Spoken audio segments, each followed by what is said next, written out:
दोस्तों आज की वीडियो में हम देखेंगे जगदीप धनखड़ ने जिस अभद्रता से जया बच्चन से बात की उस पे बीजेपी प्रवक्ता सुधांशु त्रिवेदी जगदीप धनखड़ का बचाव करते हुए नजर आते हैं। और जब बीच डिबेट में किसान के मुद्दों पे बात आती है तो बीजेपी प्रवक्ता कहता है यूरिया 300 रुपए में हमारी सरकार में मिल रहा है। इसी बात की पोल खोलते हुए कांग्रेस प्रवक्ता आलोक शर्मा कहता है कहाँ है 300 रुपए यूरिया कौन सी दुकान में मिल रहा है, जरा बताओ ताकि किसान वहाँ लेने के लिए जा सके, कहकर सुधांशु त्रिवेदी की जबरदस्त तरीके से धुलाई करता है। दोस्तों वीडियो का लास्ट पार्ट तो बिल्कुल भी मिस मत करना, क्योंकि वीडियो के अंत में कांग्रेस प्रवक्ता आलोक शर्मा ने अंजना ओम कश्यप को भी बहुत बुरी तरीके से जलील किया है। तो चलिए वीडियो शुरू करते हैं। पहले ये देखो, एक अकेला सब पर भारी में अकेला में उन्होंने कहा कि अकेले 240 ले आए और आप लोग मिल के भी सारे नहीं ले आए, लेकिन कहते हैं कि हम ही जीते हैं। 40 सरकार उनकी चल रही है। 40 पार्टियों का भानुमति का कुनबा लेके चल रहे हैं और कहने अकेले ले आए। 240 तो अकेले आए हैं बीजेपी। बेशक लेके आए हो क्या? सब 240 जहां जहां लड़े वो सब अकेले लड़े थे क्या? यूपी में अकेले लड़े थे, बिहार में अकेले लड़े थे, महाराष्ट्र में अकेले लड़े थे। ये हुई ना बात। दुर्भाग्य ये है कि 40 लोगों का कुनबा लेके भी अहंकार अभी तक कम नहीं हो रहा है और उस अहंकार की वजह से देश पिस रहा है।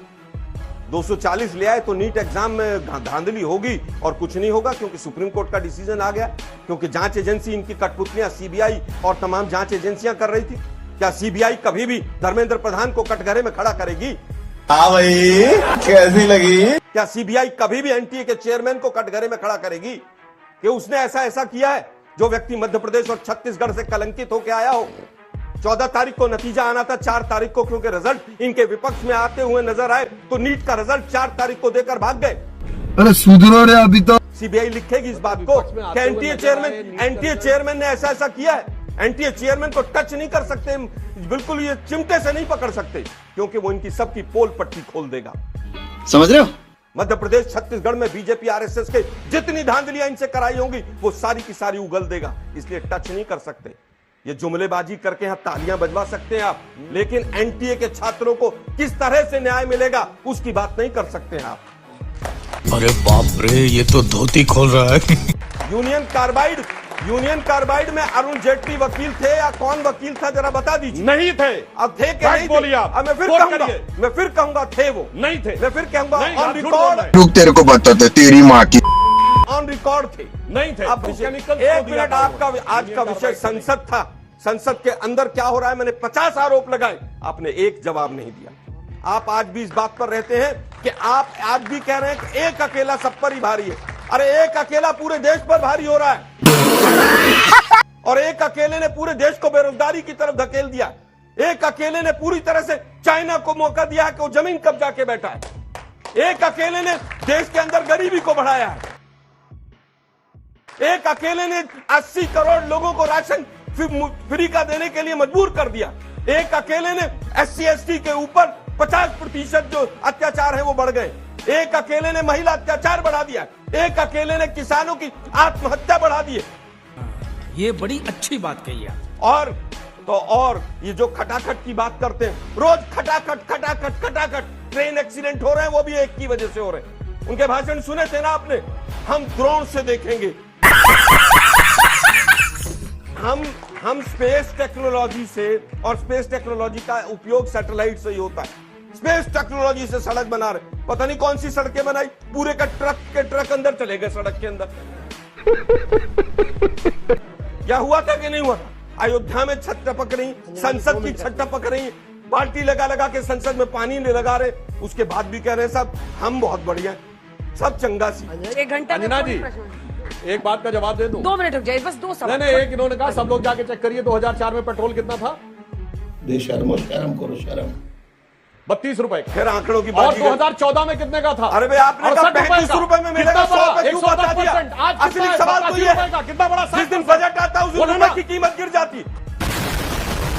अब कहते हैं दोस्ती नहीं तो, और चलिए क्या कहते थे? दूध देखिए, दूध की कीमत देखिए, भाषण में कहते थे 2004 से 14 उस देश की, भाइयों बहनों मित्रों, उस देश की करेंसी गिरती है जिस देश का प्रधानमंत्री भ्रष्टाचार आपके जमाने में। अरे भाई सरकार रुपए में ट्रेड कब होता था? रूपी रूबल में ट्रेड हो रहा है, बताइए आपके जमाने में कब होता था? अरे गए वो दिन भाषण 2014 के मोदी जी सुन लेंगे तो उनको स्वयं लज्जा आ जाएगी। ज्यादा हो गया सर, डॉलर के जमाने लद गए। छोड़िए ना, अब रूपी रूबल में हो रहा है हाँ ट्रेड। हाँ, रूपी रूबल में हो रहा है, लेकिन वो जिस दिन बजट आता है रुपया उस दिन गिर जाता है। वैसे एक रूबल में हो अकेला रहा है। सब पे भारी है। देखिए 140 साल पुरानी कांग्रेस को एक अकेले ने लाके 100 के नीचे 3 बार टपका दिया है। वो एक अकेला सब पे भारी मैं मानता हूँ। आपकी पार्टी के लिए एक अकेला सब पे भारी क्या हम मालूम है तेरे बाप को मत सिखा चल। मेरा सवाल सुधांशु जी आपसे। सवाल आपसे, आप इतनी बड़ी बड़ी बातें बोलते हैं, मतलब सरकार की बहुत सारी नीतियां देखिए, अच्छा भी है। सवाल हमेशा सत्ता पक्ष से पूछा जाता है कि आप क्या कर रहे हैं। सही पकड़े हैं। आप किसानों को 6,000 रुपए का वो देते हैं कि 2-2 हजार रुपए की किससे, किसान सम्मान हाँ किसान सम्मान निधि जो आप बोलते हो, आप उसी पे 18% जो जीएसटी लगता है, खाद पे लगता है, वही कांग्रेस की सरकार की अगर मैं बात करता हूँ 1750 रुपए का डीएपी का कट्टा आता है, और वो कांग्रेस की सरकार में हमें अराउंड 1150, 950 इतनी हमें सब्सिडी मिलती थी। तो उस पर आप कुछ टिप्पणी देना चाहेंगे? मतलब ये आपको पता है यूरिया का इस समय इंटरनेशनल मार्केट में दाम कितना है? 3,000 रुपए की है बोरी, और वो 300 रुपए की मिल रही है। अरे झूठ बोल रहा है। वो सारी सब्सिडी सरकार ग्रहण कर रही है। और एक और बात यूरिया की बोरी, देखिए यूरिया हम की समझ बोरी 300 रुपए में एक कहाँ मिल रही है भाई? एक और बात, एड्रेस बताएं आप हमें। एक मिनट अरे भाई 300 रुपए में कहाँ यूरिया की बोरी मिल रही है? अरे भाई हम सारे किसान पूरी बात होने दीजिए भाई। नहीं आज तक आलोक जी, एड्रेस बताओ बारी कि बारी से 300 आप हाथ रुपए में उठाइए, बोरी मैं कहाँ बोलने मिल रही? दूंगी। हाथ सारे उठाइएगा। हिंदुस्तान के किसान आलोक वहाँ जी, जाएं और आलोक वहाँ जी, से बोरी फ्री खरीदें। सेल तुम्हें शर्म है कुछ? मैच ना करें समय आप नहीं, बारी आप बारी इतनी बड़ी झूठ है, आप उसको रोक नहीं हाँ रहे। तो वो आप उसके पास जवाब 300 दीजिए ना। रुपए अरे आपने झूठ बोला था। बताइए ना। आप बताइए आप एड्रेस यूनियन बताइए, कार्बाइड को 300 कब दिया रुपए बोरी कहाँ ने? आप वो एड्रेस बताइए छोटे जहाँ छोटे 300 सवाल। रुपए में बोरी अरे मिल रही है। जनता के आप क्या सवाल करते पूछ हैं? लीजिए, बीच में गजब है समाजवादी भाई। से भी पूछ जो लीजिए। मर्जी झूठ बोल के चले जाओ। नमस्ते सुधांशु सर, लेकिन सर सवाल आपसे नहीं, इनसे है, कांग्रेस पार्टी से। बोल बोल। सर वो आप लोग कभी लोकसभा में कभी राज्यसभा में संसद में भाषण के दौरान आप लोग नरेंद्र मोदी जब भाषण देते हैं तो आप लोग वॉकआउट कर जाते हैं, बाहर निकल जाते हैं, उनकी बेइज्जती करते हैं। कभी लोकसभा अध्यक्ष कभी राज्यसभा के सभापति भाषण देते हैं तो आप लोग वॉकआउट कर जाते हैं। भाषण भी देते हैं कि वो लोकसभा के मतलब अध्यक्ष? कहना क्या चाह रहे हैं भाई आप? बोलते हैं तो आप लोग नहीं, वॉकआउट आपने कर कहा जाते भाषण हैं। देते हो। नो सॉरी, भाषण ही देते हो बीजेपी की तरफ से। बच्चा अभी पढ़ रहा है, कोई नहीं। तो आप लोग बाहर निकल जाते हैं। हम जैसे युवा जो पहुंचो जो हम लोग जर्नलिज्म की तैयारी कर रहे हैं, जो लोग नेता बनना चाहते हैं, वो लोग अगर आप लोगों को देखेंगे तो क्या सीखेंगे? इनका एक बहुत ही सॉलिड जवाब दीजिएगा सर। अभी पता चले। मैं बहुत ही सोच रहा था किसी भी पक्ष से पूछूंगा। देखो आलोक जी कभी शो से वॉकआउट नहीं करते, जिससे उसका- उनसे नहीं उसका वो कह रहे हैं solid- वॉकआउट देख देख के क्या सीखे हम लोग। उसका- कि नेता बनना चाहता है, बहुत देर से बता रहा था मैं मुझे। दो चीजें इस सवाल में, दो चीजें फंसी हैं। पहला तो यह है कि विपक्ष जो सवाल पूछ रहा है वो आप बच्चों के लिए ही सवाल पूछ रहा है। अगर नीट के एग्जाम के ऊपर, पेपर लीक के ऊपर, अगर वहां पर ट्रेन एक्सीडेंट के ऊपर अगर कोई बात हम कर रहे हैं या बाकी राज्यों के लिए बात कर रहे हैं तो विपक्ष आपके लिए कर रहा है। ये बड़ी अच्छी बात कही आप। पहले सवाल का आपका उत्तर। दूसरी चीज, आप जो बार बार कह रहे हैं कि क्या सीखेंगे, अरे भाई अगर राज्यसभा के चेयरमैन और लोकसभा के स्पीकर जिस तरह का माहौल बना रहे हैं, जिस तरह से वहां पर एक हेडमास्टर का रोल अदा कर रहे हैं, ये तो छोड़ दीजिए कि आप क्या सीखेंगे। हिंदुस्तान की विधानसभाओं में जो अध्यक्ष बैठे हुए हैं वो क्या सीखेंगे, उसके ऊपर सोचिए जरा। क्या बात है सर? अगर उन्होंने भी यही ट्रेंड अपनाना शुरू कर दिया, कहीं पर सत्ता पक्ष है कहीं पर विपक्ष है, तो विपक्ष की आवाज दब जाएगी और लोकतंत्र मरेगा।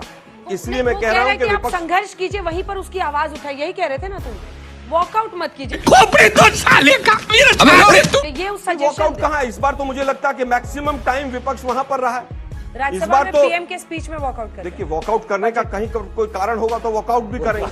अगर वॉकआउट करना क्या आज पहली बार हुआ है? ठीक, 2-2, 2.5 महीने संसद नहीं चलने दी और 2G में सबको बरी कर दिया। यही काम बीजेपी हम- पहले करती नहीं, थी, जो हम- मैं- ऑपोजिशन नहीं, में हम रहता तो वो क्या- यही करता हम है। तो बिल्कुल चुप।